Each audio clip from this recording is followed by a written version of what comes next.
किराएदार ननद पार्ट 2।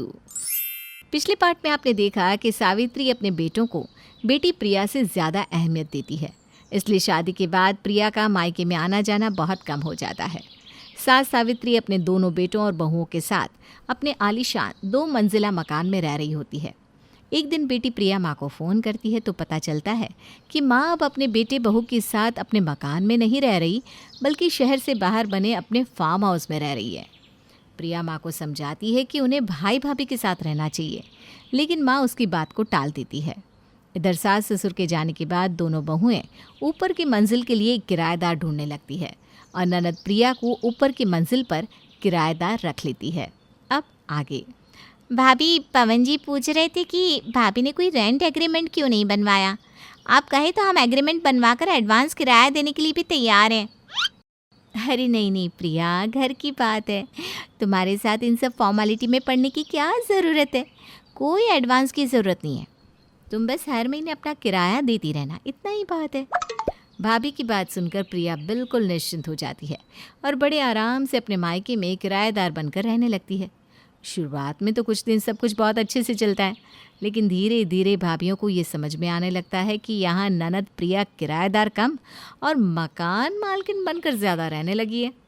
अब वो बात में अपनी धौंस जमाने लगी थी। कई बार तो प्रिया भाभियों को भी उल्टी सीधी बातें सुना देती थी। अब सारी बातें भाभियों के बर्दाश्त से बाहर होती जा रही थी। एक दिन बड़ी भाभी ने छोटी से कहा, ये प्रिया कुछ ज़्यादा ही नहीं बोलने लगी। अरे हमने इसे यहाँ किराएदार बनाकर रखा था और ये तो ऐसे व्यवहार करती है जैसे वो यहाँ की मालकिन है और हम किराएदार। लगता है इसकी अकल ठिकाने लगानी पड़ेगी। आप ठीक कह रही हैं भाभी, मैं तो खुद आपसे यही बात कहने वाली थी कि शायद अब हमें नया किराएदार ढूंढना चाहिए। मेरी मम्मी कहती है कि किराएदार ज़्यादा दिन किसी मकान में रहते हैं तो खुद को मकान मालिक समझने लगते हैं और ये तो वैसे भी इस घर की बेटी है, इसलिए खुद को इस घर की मालकिन ही समझने लगी है और हमें नौकरानी। अरे इसके जासियों को तो मैं अपनी जेब में लिए घूमती हूँ। ये बड़ी मालकिन बनने वाली। अब जब घर में हमने इसकी माँ की नहीं चलने दी तो ये कौन से खेत की मूली है, अभी बताती हूँ इसे। प्रिया, तुम्हें यहाँ आए लगभग 1 साल हो गया है। तुम 20,000 किराया देती हो और वो भी पिछले कई महीनों से दिया नहीं। नए किराएदार इस फ्लोर का 30,000 देने को तैयार है। अब तुम देख लो, या फिर तुम ही 30,000 दे दो, या फिर अपने लिए कहीं और मकान देख लो। क्या कहा, 30,000? अरे मैं क्यों आपको 30,000 दूंगी, बल्कि मैं तो अब आप लोगों को 1 रुपया भी नहीं देने वाली, क्योंकि ये फ्लोर अब मेरा है। क्या कहा? ये फ्लोर तुम्हारा है? बोलो मत, तुम बस यहाँ एक किराएदार हो। जब तक हमारा मन करेगा तुम्हें रखेंगे, जब दिल करेगा सामान से ही तुम्हें घर से बाहर कर देंगे। भाभी, मैं बहुत इज्जत से आप दोनों के साथ पेश आ रही हूँ। मुझे भी आपकी तरह अनाप शनाप बोलने को मजबूर मत कीजिए। आपकी भलाई इसी में है कि आप मेरे घर से इसी समय दफ़ा हो जाइए। क्या कहा तुमने? मेरे घर से? ये घर तुम्हारा कब से हो गया? तुम्हें लास्ट वार्निंग दे रहे हैं, 3 दिन के अंदर घर खाली कर दो, वरना मैं अपना घर खाली कराने के लिए पुलिस बुला लूँगी। किसी गलतफहमी में मत रहना कि भाभी तुम्हारी इस हेकड़ी से डर जाएंगी।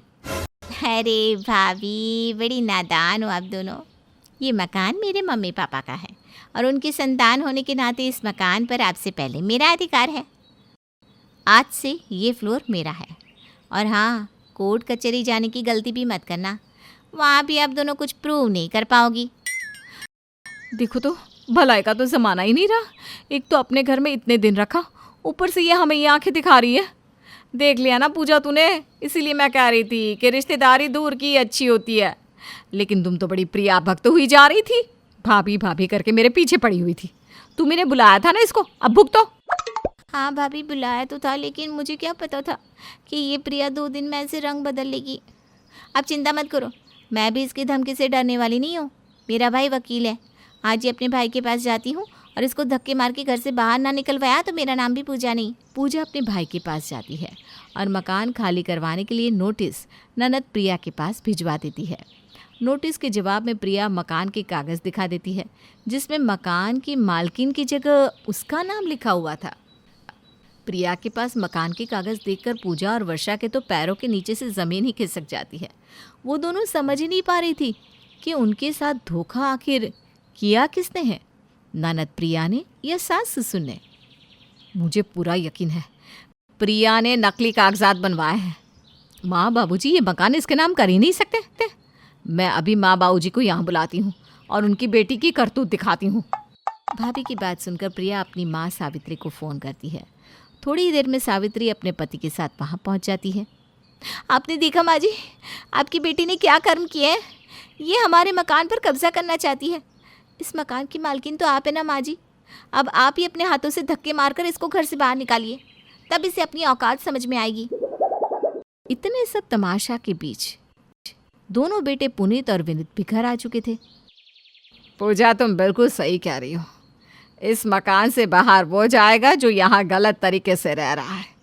इसलिए तुम दोनों की समझदारी इसी में है कि 30 दिन के अंदर मकान खाली करके दोनों यहाँ से दफा हो जाओ, वरना पुलिस में केस अब मैं करूँगी। क्या? इसका मतलब माँ जी ये सब आपका किया धरा है? ये मकान मैंने अपनी पति की कमाई से बनाया है।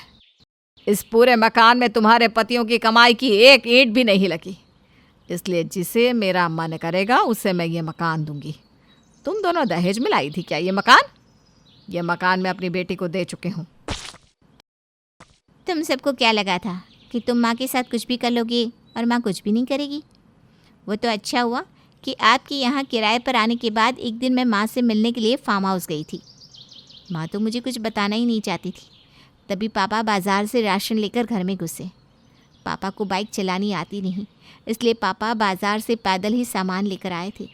वज़न उठाने के कारण वो बुरी तरह से हाँफ रहे थे। उन्हें देखकर मैंने कहा, पापा क्या ज़रूरत थी आपको इस उम्र में अकेले आकर यहाँ फार्म हाउस पर रहने की? जीवन भर तो आप दोनों यही राग आलापते रहे कि दोनों बेटों की शादी करके पोते पोतियों के साथ मज़े से अपनी ज़िंदगी बिताएंगे, और अब जब उनके साथ रहने का समय आया तो आप लोग यहाँ अकेले रहने के लिए चले आए। यहाँ इस जंगल में अकेले फार्म हाउस में आप लोगों को क्या आनंद आ रहा है? मेरी बात सुनकर माँ की आंखों से आंसू आ गए। बेटा, कुछ काम इंसान अपनी इच्छा से नहीं, मजबूरी में भी किया करता है। बस तू ये समझ ले कि यहाँ आकर रहना हमारी खुशी नहीं बल्कि मजबूरी है। माँ की बात सुनकर मैं हैरान रह गई थी। क्या कह रही हो माँ? ठीक से बताओ, मैं कुछ समझी नहीं।